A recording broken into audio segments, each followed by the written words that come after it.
Looms factory के पास असामाजिक तत्वों द्वारा पोस्टर लगाने का मामला। आरोप है कि कारीगरों में डर फैलाने के लिए पोस्टर लगाए गए हैं। कपड़ा उत्पादन में मूल्य वृद्धि की मांग को लेकर एक पोस्टर लगाया गया था।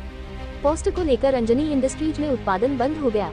उड़िया भाषा में लगाए गए धमकी भरे पोस्टर से दहशत। इस मामले में सलाबतपुरा पुलिस हरकत में आई। अंजनी इंडस्ट्रीज के पास सलाबतपुरा पुलिस की पैदल गश्त। मिल मालिक ने बताई हकीकत, पहले भी लग चुके हैं धमकी भरे पोस्टर। ताज़ा खबर देखने के लिए देखते रहिए स्टार न्यूज नेटवर्क। जय हिंद।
વિજય માંગુકિયા। અંજની ઇન્ડસ્ટ્રીઝની અંદર છેલ્લા 7 વર્ષથી દિવાળીના સમયગાળા હોય ત્યારે દિવાળીના વેકેશન પછી 20 પૈસા 10 પૈસા કે બીજા કોઈ અન્ય ઉડિયા ભાષાની અંદર પોસ્ટરો મારવામાં આવે છે, ભયનું વાતાવરણ ઊભું કરવામાં આવે છે।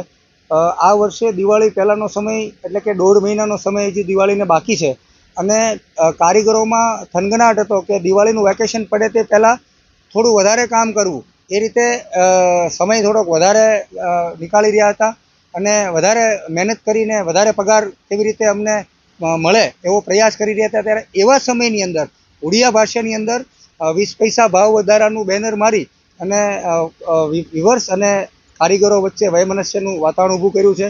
કારીગરોને ધમકી ભર્યું પોસ્ટર માર્યું છે કે 20 પૈસા ભાવ વધારો તમને ન આપે તો તમારે કોઈ પણ કારીગરે કામ પર જવાનું નથી। આ પ્રકારનું ઉડિયા ભાષાની અંદર પોસ્ટર જ્યારે લગાવ્યું છે ત્યારે છેલ્લા 4 દિવસથી આ ચોથો દિવસ છે આજે અને ફેક્ટરીઓ સંપૂર્ણ પાવર લૂમ્સની ફેક્ટરીઓ બંધ છે। ત્યારે અમે પોલીસ પ્રોટેક્શનની પહેલા દિવસે માંગણી કરી હતી, ત્યારે સતત પોલીસ પેટ્રોલિંગ કરી રહી છે। ત્યારે હવે જોવાનું રહ્યું કે છેલ્લા ઘણા સમયથી આ પ્રકારે ઘટનાઓ બનતી હોય છે ત્યારે 15 દિવસથી 20 દિવસનો સમય વીતી જતો હોય ત્યાર પછી કારીગરો કામ પર આવે। આ વખતે દિવાળી પહેલાંનો જે સમય છે એમાં જો અમે વિનંતી કરીએ છીએ કે કારીગરોને કોઈ પણ પ્રકારનો ડર રાખ્યા વગર અમે તમારી સાથે છીએ, 24 કલાક અમારે ફેક્ટરીમાં રહેવું પડશે તો અમે રહીશું અને પોલીસે પણ બાંહેધરી આપી છે કે અમે સતત પેટ્રોલિંગ કરશું। એટલે કોઈ પણ પ્રકારનો ડર રાખ્યા વગર કામદારો કામ પર આવે અને ફરી પાછું જે 30 લાખ જેટલું ઉત્પાદન છે, 30 લાખ મીટર જેટલું ઉત્પાદન જે બંધ થઈ ગયું છે એને પાછા પૈડા શરૂ થાય એવી અમારી અપેક્ષા છે। તમારું નામ? વાલજીભાઈ। શું બનાવવાનું? શું ઘટના છે? ઘટના તો એવી કાંઈ ખાસ છે નહીં અંજણીની અંદર, કે કારીગરોને શાંતિથી કામ કરતા હતા પણ અસામાજિક તત્વોએ આવીને બોર્ડ માર્યા અને બોર્ડના હિસાબે ધમકી ભર્યા બોર્ડ માર્યા એટલે કારીગરો બધા ડરી ગયા, કારણ કે બહારથી જે 700 કિલોમીટરથી આવતા હોય દૂરથી, એટલે અલગ બીજાના રાજ્યમાં કોઈ ડર તો કોઈ પણને લાગે, એટલે એના ડરથી કારીગરો આ કામ ઉપર આવતા બંધ થઈ ગયા. ગઈ દિવાળીમાં બી આવું જ હતું. ગઈ દિવાળીમાં તો નહોતું થયું, એની આગલી દિવાળીમાં થયું હતું ભાવ વધારાનું, પણ એ અસામાજિક તત્વો ફાટકે ઊભા રહે, આગળ વચ્ચે ધમકી ભર્યા અને મારી નાખવાની એવી બધી અલગ અલગ ધમકી આપે, એટલે કારીગરો ડરીને આવતા નથી. શું માંગ છે તમારી? અમારી માંગણી નથી, કારીગરોની માંગણી, એટલે કારીગરોય માગતા નથી, પણ અસામાજિક તત્વો એમ કહે છે કે તમે કારીગરોને ભાવ આપો એમ, કારણ કે પોતાના નિજી ફાયદા હાટું થઈ, પોતાના ધંધાના ભાવ વધારવા હાટું થઈને કારીગરો પાસેથી ભાવ વધારો લે છે, અને કારીગરો ના પાડે તો એમ કે તમે શેઠિયા પાસેથી લો, અમે તમને સપોર્ટ આપીએ એમ, એટલે કારીગરોને ભડકાવે છે. બાકી કારીગરોને કામ અત્યારે 25,000થી 40,000 લગીના કામ થાય છે, અલગ અલગ પેટર્નોમાં અલગ અલગ ભાવ આપે છે, બધા ભાવ તો બધા વધારે જ આપે છે.